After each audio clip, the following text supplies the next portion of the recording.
Daging itu dibakar seperti biasa, dimakan tanpa curiga, dirayakan bersama tawa malam tahun baru.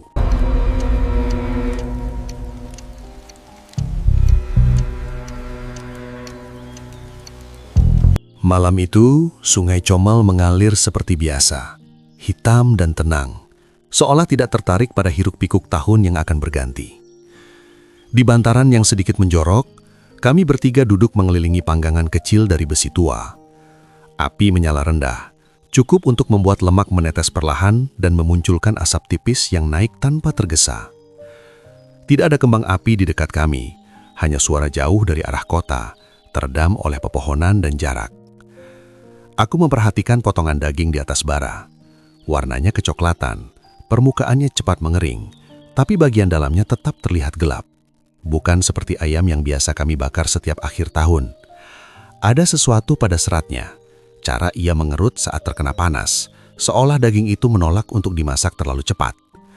Bau yang keluar juga aneh, bukan busuk, bukan amis, justru terlalu manis, menusuk di bagian belakang hidung. Bau yang membuat perut lapar sekaligus tidak nyaman. Joko duduk di seberang, memegang tusuk besi sambil sesekali membalik potongan daging. Gerakannya melambat, tidak seperti biasanya. Rian di sampingku membuka kaleng minuman, lalu berhenti, menatap panggangan lebih lama dari yang diperlukan. Tidak ada yang langsung bicara. Api kecil itu seperti pusat perhatian yang aneh, memaksa kami menunggu sesuatu tanpa tahu apa. Aku mengingat kembali penjual daging yang kutemui sore tadi. Lapaknya sederhana, terlalu sederhana untuk ukuran pasar Pemalang menjelang tahun baru. Tidak ada spanduk, tidak ada tulisan, hanya meja kayu, talanan besar, dan potongan daging yang ditumpuk rapi. Harganya murah, terlalu murah. Saat itu aku tidak bertanya banyak. Malam tahun baru selalu membuat orang ingin cepat pulang, cepat menyiapkan sesuatu, cepat merayakan. Penjual itu hanya tersenyum singkat. Matanya tidak banyak bergerak. "Ini matangnya lama," kata Joko akhirnya. Suaranya rendah, hampir tenggelam oleh bunyi lemak yang jatuh ke bara. Aku mengangguk, meski sebenarnya tidak yakin dengan apa yang kuanggukkan. Mataku masih terpaku pada daging yang mulai menghitam di pinggirnya. Ada bagian yang tampak keras, seperti urat yang terlalu padat. Ayam seharusnya tidak seperti ini. Ayam selalu lebih rapuh, lebih mudah terbelah. Rian tertawa kecil, tapi tawanya terdengar dipaksakan. "Ayam kampung mungkin, yang tua." Aku ingin mempercayai itu. Ayam kampung memang sering lebih alot. Tapi pikiranku kembali pada cara penjual itu memotong daging. Terlalu rapi, terlalu presisi. Potongan-potongan itu tidak seragam seperti ayam utuh yang dicincang sembarang. Mereka tampak dipisahkan dengan pertimbangan, dengan arah serat yang jelas. Asap semakin tebal, bau manis itu berubah, menjadi lebih dalam, lebih berat. Perutku terasa kosong, tapi bukan karena lapar. Ada rasa menunggu yang tidak bisa dijelaskan, seperti berdiri di depan pintu gelap tanpa tahu apa yang ada di baliknya. Sungai Comal di depan kami memantulkan cahaya api, bergoyang pelan, seolah ikut mengawasi. Joko menusuk satu potong daging, mengangkatnya lalu mendekatkannya ke wajah. "Baunya aneh," katanya lagi, lebih pelan. "Udah, bakar aja," jawab Rian cepat. "Kalau kebanyakan mikir, gak jadi makan." Aku ingin tertawa, tapi tidak keluar. Tanganku meraih tusuk daging lain. Saat ujung besi menyentuh potongan itu, terasa lebih berat dari yang seharusnya. Dagingnya padat, tidak mudah tertusuk. Ada perlawanan kecil yang membuat alisku berkerut. Namun aku tetap memutar tusuk itu, membiarkan api bekerja. Di kejauhan, suara trompet tahun baru terdengar samar. Hitungan mundur mungkin sudah dimulai di tempat lain. Di sini, waktu terasa lambat, seolah malam sengaja menahan diri. Api kecil itu terus menyala, dan daging terus berubah warna. Semakin gelap, semakin keras di beberapa bagian. Aku menelan ludah. Ada dorongan untuk berkata sesuatu, untuk menghentikan proses ini, tapi tidak ada alasan yang cukup kuat. Semua tampak normal jika dilihat sepintas. 3 orang, panggangan, daging bakar, malam tahun baru. Tidak ada yang salah. Setidaknya belum. "Udah bisa dimakan," kata Joko akhirnya, meski nadanya tidak yakin. Aku mengangguk lagi. Tanganku bergerak otomatis, memindahkan daging ke piring plastik. Saat potongan itu jatuh, terdengar bunyi tumpul yang aneh, terlalu berat untuk sekedar daging ayam. Aku pura-pura tidak mendengarnya. Rian sudah meraih satu potong, meniupnya sebentar. Aku memandang sungai sekali lagi sebelum mengambil bagianku. Airnya tetap mengalir, tidak berubah, tidak peduli. Di bawah langit Pemalang yang gelap, di bantaran sungai yang lembab, aku tidak tahu bahwa malam itu bukan hanya pergantian tahun yang kami sambut, tetapi sesuatu yang lain, sesuatu yang seharusnya tidak pernah masuk ke dalam tubuh siapapun. Pagi di Pasar Beji datang tanpa sisa euforia. Tidak ada kembang api yang tertinggal di udara, tidak ada hitungan mundur. Hanya bau tanah basah, ikan segar, dan sisa lemak gorengan yang menempel di lorong-lorong sempit.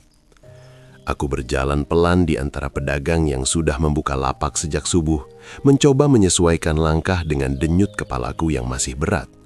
Bukan karena minuman semalam, melainkan karena rasa ganjil yang belum juga pergi. Mataku langsung mencari satu hal. Meja kayu sederhana, talenan besar, tumpukan daging tanpa label. Lapak yang kemarin sore berdiri di sudut pasar itu seharusnya ada di sini, di antara penjual ayam dan pedagang bumbu. Tapi yang kulihat hanya ruang kosong. Lantainya masih lembab, lebih gelap dibanding sekitarnya, seperti baru saja disiram air. Tidak ada spanduk, tidak ada ember, tidak ada orang yang menunggu pembeli. Aku berhenti di depan ruang kosong itu. Terlalu kosong untuk ukuran pasar pagi. Biasanya meski penjual belum datang, selalu ada sisa-sisa keberadaan. Potongan plastik, bekas darah yang tidak sempat dibersihkan, atau sekedar bau yang tertinggal. Di sini tidak ada apa-apa. Bahkan baunya pun netral. Bersih dengan cara yang tidak wajar. Aku mencoba mengingat wajah penjual itu. Pria berusia sekitar 40-an, tubuhnya tidak besar, tapi lengannya padat. Gerakannya tenang, hampir tanpa suara. Saat menyerahkan daging, tangannya tidak gemetar, tidak tergesa. Seolah apa yang ia jual bukan sesuatu yang perlu disembunyikan. Aku ingat caranya memandangku. Bukan menatap, lebih seperti mengukur. "Mas, nyari siapa?" Suara itu membuatku menoleh. Seorang perempuan paruh baya di lapak sebelah mengenakan celemek biru dengan noda yang sudah mengering. Di depannya, ayam-ayam potong tersusun rapi, masih hangat. "Penjual daging yang kemarin di sini?" jawabku, menunjuk lantai kosong. Perempuan itu mengerutkan kening. Tatapannya ikut mengarah ke tempat yang kumaksud, lalu kembali padaku. "Yang baru itu?" Aku mengangguk. Dadaku terasa sedikit mengencang. "Belum lihat lagi sejak pagi," katanya. "Padahal biasanya subuh udah gelar." Aku mengucapkan terima kasih singkat dan melangkah pergi. Tapi kakiku terasa berat. Ada dorongan untuk berbalik, bertanya lebih banyak, menggali hal-hal kecil yang kemarin terasa sepele. Namun pasar tidak memberi ruang untuk terlalu lama berpikir. Orang-orang lalu lalang, transaksi berlangsung cepat, suara tawar-menawar saling tumpang tindih. Aku berjalan menyusuri lorong lain, berharap menemukan lapak serupa. Daging merah di pasar ini selalu mudah dikenali. Ayam, sapi, kambing, semuanya punya ciri. Tapi tidak ada yang menyerupai apa yang kubeli kemarin. Tidak ada potongan dengan serat sepadat itu. Tidak ada warna gelap yang tertahan di bagian dalam. Di salah satu sudut, aku melihat talenan kayu besar bersandar di tembok. Bukan talenan baru. Permukaannya penuh bekas sayatan lama. Namun di salah satu sisi, ada noda kecoklatan yang belum sepenuhnya hilang. Bukan merah segar, bukan hitam lama. Warna yang sama seperti yang kulihat di daging semalam, sebelum api benar-benar bekerja. Aku jongkok menatapnya lebih dekat. Bau tipis muncul, hampir tidak terasa, seperti logam yang lama tersimpan. Tidak ada yang memperhatikan. Orang-orang sibuk dengan urusan mereka sendiri. Pasar selalu seperti ini. Sesuatu bisa hilang tanpa meninggalkan pertanyaan. "Mas," suara itu kembali terdengar, kali ini lebih dekat. Perempuan bercelemek biru tadi berdiri di sampingku. "Penjual itu kemarin juga bikin orang heran." "Kenapa?" "Harganya murah, tapi potongannya rapi, bukan kayak tukang baru belajar." Ia menurunkan suaranya sedikit. "Katanya dari luar kota." "Dari mana?" tanyaku cepat. Ia mengeleng. Nggak jelas, nggak banyak ngomong. Aku berdiri. Jawaban itu tidak memberiku apapun, tapi justru menambah beban di kepala. Penjual dari luar kota bukan hal aneh di pasar Pemalang. tapi menghilang begitu saja setelah malam tahun baru terasa janggal. Terlalu rapi seperti lapaknya. Aku meninggalkan pasar dengan langkah lebih cepat dari saat datang. Di tangan kosongku rasa lengket seperti masih tertinggal. Ingatanku kembali pada potongan daging yang jatuh ke piring plastik, pada bunyi tumpul yang kuabaikan. Saat itu aku memilih tidak bertanya. Pagi ini, pasar pun melakukan hal yang sama. Tidak bertanya, tidak menjelaskan, hanya melanjutkan hari seolah tidak ada yang pernah terjadi. Rian tidak langsung jatuh sakit. Pagi itu ia masih sempat bercanda di grup, menertawakan foto sisa panggangan yang gosong. Tapi menjelang siang, pesannya berubah pendek-pendek, lalu berhenti sama sekali. Aku baru benar-benar merasa ada yang tidak beres ketika Joko menelpon dengan suara tertahan.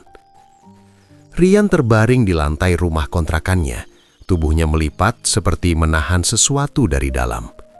Wajahnya pucat, bukan pucat lelah, melainkan pucat kosong, seolah darahnya lupa kemana harus mengalir. Bau aneh memenuhi ruangan, bukan bau muntahan biasa, ada aroma logam, tajam, menusuk hidung. Aku berdiri kaku di ambang pintu. Perasaan yang sejak malam tahun baru kutekan dalam-dalam, kini muncul tanpa izin. Rian berusaha bangkit tapi gagal. Tangannya gemetar, jari-jarinya mencengkeram lantai keramik. "Perutku rasanya kayak diremas," katanya pelan, suaranya serak. Ia memuntahkan sesuatu lagi. Cairan gelap bercampur potongan kecil jatuh ke lantai. Joko refleks mundur selangkah. Aku berjongkok, bukan karena berani, tapi karena kakiku terasa lemas. Di antara muntahan itu, ada benda kecil yang tidak seharusnya ada di sana.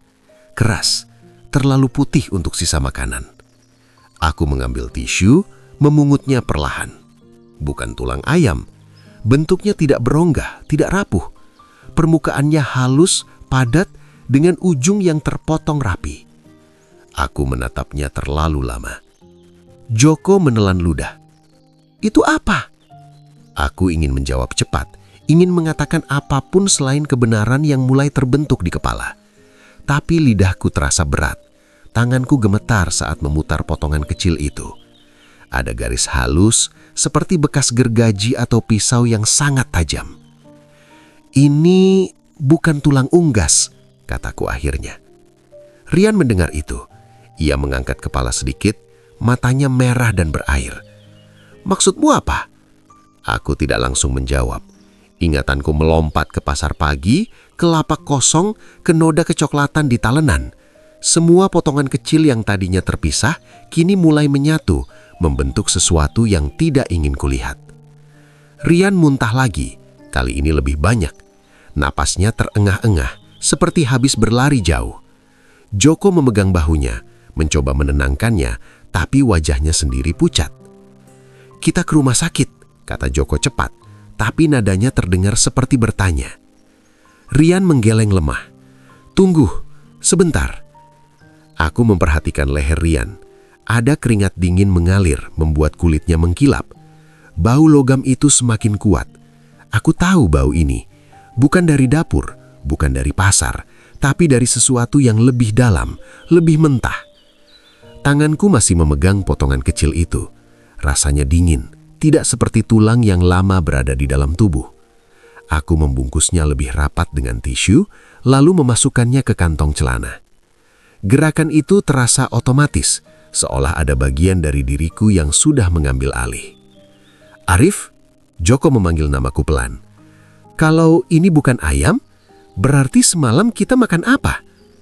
Pertanyaan itu menggantung di udara, lebih berat dari bau muntahan. Aku tidak menjawab. Jawabannya terlalu jelas, dan mengucapkannya terasa seperti melangkah lebih jauh ke jurang. Rian terdiam, matanya menatap langit-langit, tidak fokus. Bibirnya bergerak pelan. "Daging itu rasanya beda," gumamnya. "Aku kira cuma perasaanku." Aku teringat gigitan pertama semalam. Teksturnya padat, kenyal dengan cara yang aneh. Bukan seperti ayam, bukan seperti sapi. Aku ingat bagaimana aku mengunyah lebih lama, bagaimana rasa manis itu bertahan di lidah terlalu lama. Saat itu aku memilih menelannya. Rian tiba-tiba tersedak lalu muntah lagi. Kali ini ada bercak darah. Joko memaki pelan, panik mulai merayap ke suaranya. Aku berdiri, mondar-mandir tanpa arah, pikiranku berisik. Aku tahu kami tidak hanya menghadapi sakit perut biasa. Ada sesuatu yang masuk ke tubuh kami semalam, sesuatu yang tidak seharusnya ada. Dan tubuh Rian adalah yang pertama bereaksi, seolah menolak keras apapun itu. Saat akhirnya kami memapah Rian keluar, aku melirik sekali lagi ke lantai, ke sisa muntahan yang belum sempat dibersihkan. Di sana, di antara cairan gelap dan potongan makanan, aku melihat potongan kecil lain yang serupa. Lebih besar, lebih jelas. Langkahku terhenti sejenak. Di kepalaku, suara pasar pagi dan bau daging terbakar bercampur jadi satu.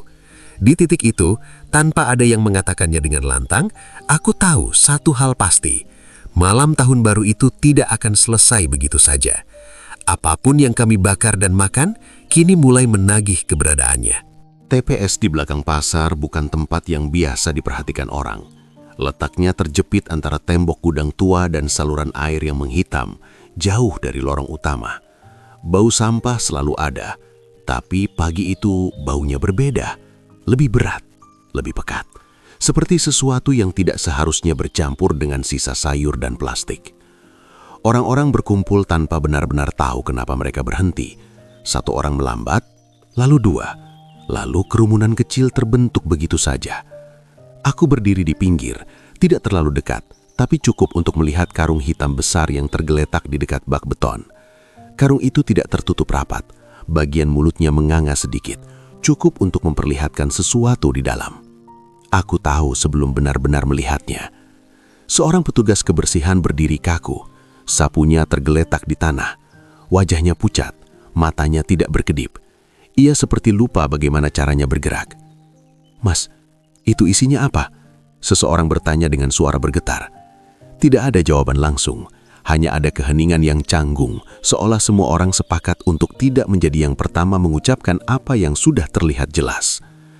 Aku melangkah sedikit lebih maju. Dari celah karung itu, tampak kulit pucat dengan warna yang tidak wajar.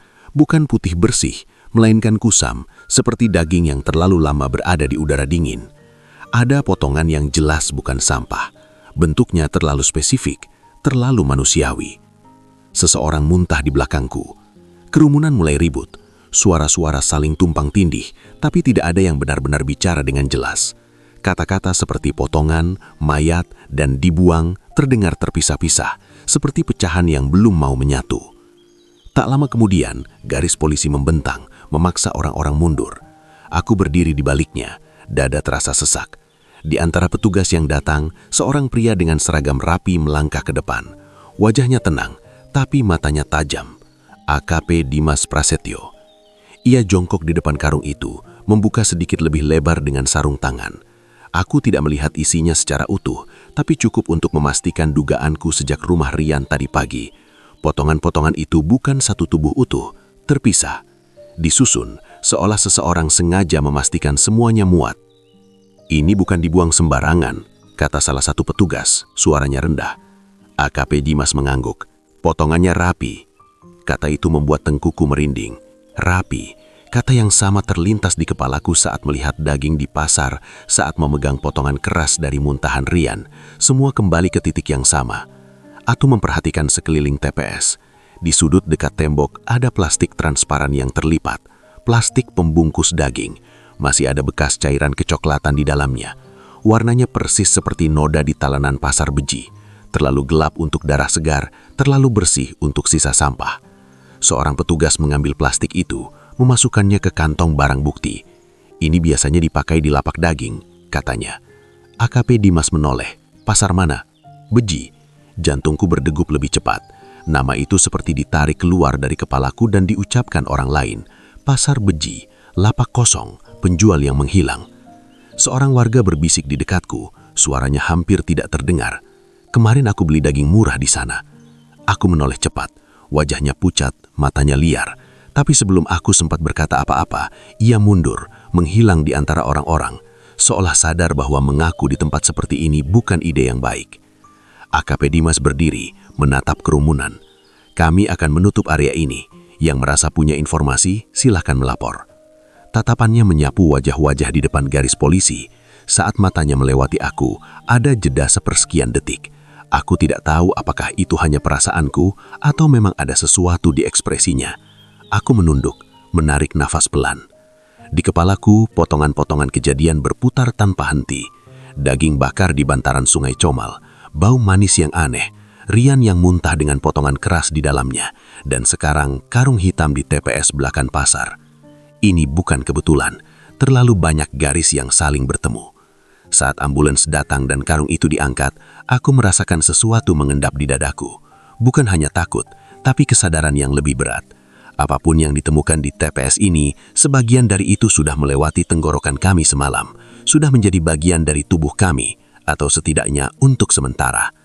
Kerumunan perlahan bubar, tapi pasar tidak benar-benar kembali normal. Ada jeda aneh di udara, seperti semua orang sepakat bahwa hari itu telah berubah arah. Aku melangkah pergi dengan langkah kaku, tanganku masuk ke saku celana, menyentuh bungkusan kecil tisu yang masih kusimpan. Potongan itu ada di sana, bukti kecil yang menolak untuk diabaikan. Di balik keramaian pasar Pemalang, di antara bau ikan dan sayur, satu kenyataan berdiri jelas tanpa perlu diteriakkan. Sesuatu yang seharusnya tersembunyi sudah muncul ke permukaan, dan cepat atau lambat, ia akan menuntut penjelasan dari siapapun yang sempat mencicipinya. Langit di atas kantor polisi terlihat datar, abu-abu tanpa arah. Aku duduk di bangku plastik yang dingin, telapak tanganku basah oleh keringat yang tidak mau kering sejak tadi. Waktu terasa tidak bergerak, hanya berdetak di dalam kepala, mengikuti denyut jantung yang semakin tidak teratur. Di seberang ruangan, Joko duduk terpisah. Punggungnya membungkuk, tangannya saling mengunci seperti takut terlepas dari dirinya sendiri. Di saku jaketku, bungkusan tisu itu masih ada. Kecil, ringan, tapi terasa seperti beban paling berat yang pernah kubawa. Aku sudah mencoba meyakinkan diri bahwa menyerahkannya adalah keputusan yang benar. Tapi duduk di sini, menunggu namaku dipanggil, aku menyadari satu hal. Apapun yang akan kukatakan, semuanya sudah terlambat. Pintu ruangan terbuka. AKP Dimas Prasetyo berdiri di ambang. Wajahnya sama seperti di TPS tadi pagi. Tenang, tanpa ekspresi berlebih. "Mas Arif," katanya singkat. "Silahkan." Aku berdiri. Langkahku terasa kaku, seperti bukan milikku sendiri. Ruangan itu tidak besar. Meja, 2 kursi, dan lampu putih yang terlalu terang. AKP Dimas duduk di seberangku, membuka map tipis tanpa terburu-buru. Ia tidak langsung bicara. Diamnya terasa disengaja, memberiku ruang yang justru terasa menekan. Aku menarik napas, lalu mengeluarkan bungkusan tisu dari saku. Tanganku sedikit gemetar saat meletakkannya di atas meja. "Ini," kataku pelan. AKP Dimas tidak langsung menyentuhnya. Matanya menatapku, tajam tapi tidak menghakimi. "Dari mana?" Aku menelan ludah. Kata-kata yang kususun sejak pagi tiba-tiba berantakan. Semua terdengar buruk di kepalaku. "Dari muntahan teman saya, Rian, setelah kami makan daging bakar malam tahun baru." AKP Dimas membuka tisu itu dengan hati-hati. Potongan kecil di dalamnya terlihat jelas di bawah lampu. Ia tidak bereaksi berlebihan, hanya mengangguk pelan, seolah apa yang dilihatnya sudah ia duga. "Sudah diuji cepat," katanya. "Jaringan manusia." Kalimat itu jatuh tanpa suara keras, tapi menghantam lebih kuat dari teriakan manapun. Dadaku terasa sesak. Meski aku sudah menduganya, mendengar konfirmasi itu membuat semuanya menjadi nyata. Tidak bisa ditarik kembali. Kami tidak tahu," kataku cepat. "Kami beli daging itu di pasar Beji. Penjualnya bilang ayam." AKP Dimas mencatat sesuatu. "Kapan tepatnya?" "Sore sebelum malam tahun baru." Ia berhenti menulis, menatapku lagi. "Berarti kalian mengkonsumsinya?" Aku mengangguk. Tidak ada gunanya menyangkal. "Kami bakar di bantaran Sungai Comal." Hening kembali turun. Aku mendengar suara AC, dengungan rendah yang terasa asing. AKP Dimas menyandarkan punggungnya ke kursi. "Kalian bukan pelaku, tapi kalian terlibat." Kata itu membuat bahuku terasa lebih berat. Terlibat. Bukan sebagai pembunuh, tapi bukan juga sekadar korban. Di area abu-abu yang kotor. "Kenapa baru sekarang datang?" tanyanya. Aku terdiam. Jawaban jujurnya terlalu sederhana dan terlalu memalukan, karena aku berharap semua ini hanya perasaan, karena aku ingin percaya bahwa pasar pagi yang kosong itu tidak berarti apa-apa, karena aku menunggu tubuhku sendiri memberi tanda seperti Rian. "Takut," jawabku pendek. AKP Dimas mengangguk, seolah sudah memperkirakan itu. Banyak yang begitu. Pintu ruangan terbuka sedikit. Seorang petugas masuk, membisikkan sesuatu. AKP Dimas mengangguk singkat. "Teman kalian sedang ditangani medis. Kondisinya stabil, tapi perlu observasi." Aku menghela napas, sedikit lega, meski rasa bersalah tetap ada. Rian membayar lebih dulu untuk kesalahan yang kami lakukan bersama. AKP Dimas berdiri, berjalan ke jendela kecil, menatap halaman kantor. "Kasus ini bukan soal pembunuhan saja," katanya, lebih seperti bicara pada dirinya sendiri. "Ada distribusi, ada yang membeli tanpa bertanya." Aku tahu kalimat itu ditujukan padaku. "Apa yang akan terjadi pada kami?" tanyaku. Ia berbalik. "Kalian akan dimintai keterangan lebih lanjut. Bisa jadi saksi, bisa jadi lebih dari itu, tergantung hasil penyelidikan." Aku mengangguk. Tidak ada pilihan lain. Pengakuan ini memang datang terlambat, tapi tetap harus disampaikan. Saat aku keluar ruangan, Joko menatapku. Wajahnya penuh tanya. "Udah?" katanya pelan. Aku mengangguk. "Udah." Kami duduk lagi di bangku yang sama, terpisah jarak 1 orang. Di antara kami tidak ada lagi obrolan ringan, tidak ada tawa sisa malam tahun baru. Yang tersisa hanya keheningan dan kesadaran pahit bahwa ada garis yang sudah kami lewati tanpa sadar. Di luar, aktivitas kantor polisi berjalan seperti biasa. Orang datang dan pergi, tapi bagiku, waktu seolah berhenti di satu titik. Saat aku meletakkan potongan kecil itu di atas meja dan menyadari bahwa beberapa hal, sekali tertelan, tidak pernah benar-benar bisa dimuntahkan kembali. Nama itu tidak muncul dengan cara dramatis. Tidak ada pengumuman keras, tidak ada papan tulis penuh foto. Ia datang pelan, lewat potongan informasi kecil yang disatukan satu persatu, seperti daging yang dipisahkan dengan hati-hati. Aku duduk di ruang tunggu yang sama keesokan harinya. Kopi dingin di tangan yang tidak pernah benar-benar kuminum. Joko belum banyak bicara sejak kemarin. Wajahnya tampak lebih tua, matanya cekung. Kami berdua seperti menunggu vonis, meski belum tahu bentuk kesalahannya apa. AKP Dimas keluar dari ruangannya, membawa map lebih tebal dari sebelumnya. Ia tidak langsung memanggil kami masuk. Ia berdiri di depan, membaca ulang beberapa lembar, lalu menatap kami bergantian. "Penjual daging itu sudah teridentifikasi," katanya akhirnya. Kata-kata itu membuat punggungku menegang. "Namanya Surya, alias Gento," lanjutnya. "Punya alias. Di beberapa tempat dikenal sebagai Gento. Nama itu tidak memberiku apa-apa pada awalnya. Bukan orang yang kukenal, bukan nama yang pernah kudengar. Tapi dari cara AKP Dimas mengucapkannya, jelas nama itu tidak asing baginya. Mantan tukang jagal ilegal," katanya lagi. "Pernah terlibat kasus serupa di wilayah Pekalongan, tapi tidak sampai ke pengadilan. Menghilang sejak 2 tahun lalu." Aku memejamkan mata sejenak. Ingatanku kembali ke lengan penjual itu. Padat, terbiasa bekerja dengan pisau. Cara ia memotong daging tanpa ragu. Semua terasa masuk akal dengan cara yang membuat perutku mual. "Dia bukan orang pasar," kata AKP Dimas. "Lapaknya sementara.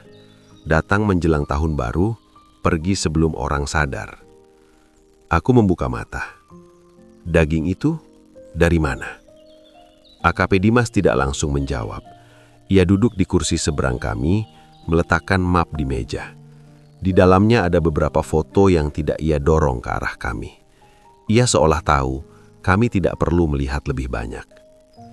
"Dari korban yang berbeda," katanya pelan. "Tidak satu." Joko mengeluarkan suara tertahan, antara nafas dan desahan. Tangannya gemetar. Dia memotong, mengemas, lalu menjual sebagian. Sisanya dibuang. TPS belakang pasar itu salah satunya. Aku merasakan tengkuku dingin. Daging yang kami bakar bukan sisa. Itu bagian dari rencana. Kenapa pasar? Tanyaku. Karena orang percaya, jawabnya singkat. Dan karena malam tahun baru membuat orang tidak banyak bertanya. Kata-kata itu terasa terlalu tepat. Aku teringat diriku sendiri, berdiri di depan lapak tanpa nama, menerima daging tanpa asal-usul. Aku ingin membantah, tapi tidak ada yang bisa kubela. AKP Dimas membuka lembar lain. Kami cek CCTV Pasar Beji. Wajahnya terekam jelas. Gerakannya tenang, tidak terlihat gugup. Aku membayangkan kamera kecil di sudut pasar merekam semuanya tanpa emosi. Penjual itu berdiri di sana, sementara aku memilih potongan daging dengan pikiran kosong. Kontrakan kosong di pinggir Pemalang sudah kami temukan, kata AKP Dimas. Di dalamnya ada alat potong, freezer kecil, dan kantong plastik seperti yang ditemukan di TPS. Joko menutup wajahnya dengan kedua tangan. Aku tidak bergerak. Kata freezer membuatku menggigil. Aku teringat bagaimana daging itu terasa dingin saat pertama kali kami pegang. Dingin yang bertahan lebih lama dari seharusnya. Dia tahu apa yang dia lakukan. Bukan impuls. Ini terencana. Aku mengangguk pelan. Seluruh tubuhku terasa berat. Setiap detil kecil yang dulu terasa aneh, kini mendapat penjelasan yang mengerikan. Apakah dia sudah ditangkap? Tanyaku. Belum, jawab AKP Dimas jujur. Tapi kami dekat. Jawaban itu tidak menenangkanku. Justru sebaliknya. Mengetahui bahwa orang itu masih bebas, masih bernafas, membuat dadaku terasa sesak. Ada bagian dariku yang takut. Bukan hanya pada apa yang telah terjadi, tapi pada apa yang mungkin belum selesai. AKP Dimas berdiri. Kalian akan dipanggil lagi jika diperlukan. Jangan kemana-mana. Kami mengangguk bersamaan. Saat kami keluar dari kantor, matahari sudah tinggi. Pemalang terlihat seperti biasa. Orang-orang beraktivitas, kendaraan berlalu lalang. Tidak ada tanda bahwa di balik rutinitas ini, seseorang sempat menjual potongan manusia sebagai daging konsumsi. Aku berjalan beberapa langkah lalu berhenti. Dia melihat kami, kataku pelan. Joko menoleh. Siapa? Penjual itu. Dia melihat kami memilih. Dia tahu kami akan makan. Joko tidak menjawab. Ia hanya menunduk. Di kepalaku wajah Surya alias Gento terbentuk semakin jelas. Senyum tipisnya, matanya yang tidak banyak bergerak, cara ia menyerahkan bungkusan plastik seolah itu hanya barang biasa. Aku menyadari satu hal yang membuatku semakin mual. Bagi dia, kami bukan korban. Kami hanya pembeli. Dan fakta itu, lebih dari apapun, terasa seperti noda yang tidak akan pernah bisa dibersihkan. Penangkapan itu terjadi tanpa sorak, tanpa rasa lega yang utuh. Aku mendengarnya dari AKP Dimas lewat telepon singkat yang suaranya datar, seolah kabar itu hanya satu baris tambahan dalam daftar panjang hal-hal buruk yang sudah terjadi. Sudah kami amankan, katanya. Gudang pendingin ikan, pinggir kota. Aku mengucapkan terima kasih yang terdengar kosong, lalu menutup telepon. Tidak ada dorongan untuk merayakan, tidak ada rasa menang, yang ada hanya kelelahan yang merambat pelan, seperti tubuh akhirnya menyadari beban yang selama ini dipikul. Gudang itu bau asin dan dingin. Aku tidak masuk ke dalam, hanya berdiri di luar garis pembatas bersama Joko. Dari kejauhan, pintu besi terbuka setengah. Beberapa petugas keluar masuk membawa kantong barang bukti. Kantong hitam, kantong transparan. Semuanya terlihat terlalu familiar sekarang. Surya dibawa keluar dengan tangan diborgol. Wajahnya sama seperti yang kuingat di pasar. Tenang, tidak ada perlawanan. Matanya menyapu sekitar sebentar, lalu berhenti pada kami. Aku tahu itu dia. Aku tahu dia mengenali kami. Tidak ada senyum kali ini, tapi juga tidak ada penyesalan. Kenapa kalian lihat aku begitu? Katanya ringan, seolah kami bertemu di tempat yang salah pada waktu yang salah. Kalian beli kan? Joko menunduk. Aku tidak menjawab. Kata-kata itu tidak ditujukan untuk dibantah. Itu pernyataan fakta dari sudut pandangnya, dan itulah yang membuatnya terasa lebih kotor. AKP Dimas berdiri di sampingnya. Bawa, katanya singkat. Saat Surya digiring masuk ke mobil, Aku memperhatikan tangannya. Jari-jarinya panjang, kuku-kukunya bersih, tangan yang sama yang memotong, menimbang, dan menyerahkan daging itu kepadaku. Tidak ada darah sekarang, tidak ada noda, seolah semua itu bisa dicuci bersih hanya dengan air dan waktu. Gudang ditutup, garis pembatas dilepas, aktivitas kembali normal dengan kecepatan yang mengganggu. Truk ikan datang dan pergi, orang-orang melanjutkan pekerjaan mereka. Dunia tidak berhenti hanya karena satu kebenaran akhirnya terungkap. Rian masih di rumah sakit. Aku menjenguknya sore itu. Wajahnya lebih berwarna dibanding hari pertama, tapi matanya kosong. Ia menatap jendela lebih lama daripada yang diperlukan. Mereka nangkap orangnya, kataku pelan. Rian mengangguk. Aku dengar. Tidak ada pertanyaan lanjutan, tidak ada ekspresi lega. Aku duduk di kursi di sebelah ranjangnya, merasa canggung dengan keberadaanku sendiri. Aku terus kepikiran, katanya tiba-tiba. Rasanya itu masih ada. Bukan rasa di lidah, tapi kesadaran di kepala bahwa sesuatu yang seharusnya tidak pernah masuk ke tubuhnya sudah terlanjur lewat, meski kini telah dimuntahkan, dicerna, atau dibuang. Jejaknya tidak ikut pergi. Aku juga jujur. Malam itu aku pulang sendirian menyusuri jalan Pemalang yang basah oleh hujan tipis. Aku melewati pasar beji, lampunya redup, lapak-lapak sudah tutup. Sudut tempat Surya dulu berdiri, kini ditempati pedagang lain. Ayam digantung rapi, jelas asal-usulnya, jelas bentuknya. Aku berhenti sejenak, menatap talenan, pisau, timbangan. Semua terlihat normal, terlalu normal. Aku sadar betapa mudahnya mempercayai apapun selama itu tampak biasa. Di rumah, aku mencuci tangan lebih lama dari biasanya. Air mengalir, sabun berbusa, tapi perasaan lengket itu tidak hilang. Aku teringat ucapan AKP Dimas sebelum kami berpisah. Kasusnya selesai di atas kertas, tidak di kepala. Aku duduk di kamar gelap, membiarkan kalimat itu mengendap.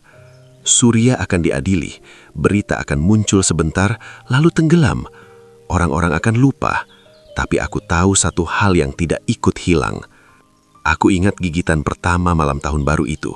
Cara aku mengunyah tanpa bertanya, cara aku memilih percaya karena lebih mudah daripada curiga. Rasa bersalah itu tidak datang dengan teriakan. Ia datang pelan, menetap, dan menolak pergi.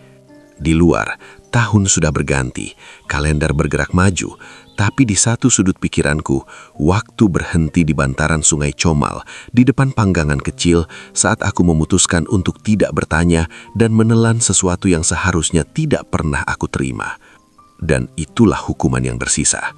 Bukan penjara, bukan borgol, melainkan kesadaran bahwa ada garis yang pernah kulewati dan meski pelakunya sudah tertangkap, jejak langkahku sendiri tetap ada, jelas, dan tidak bisa dihapus.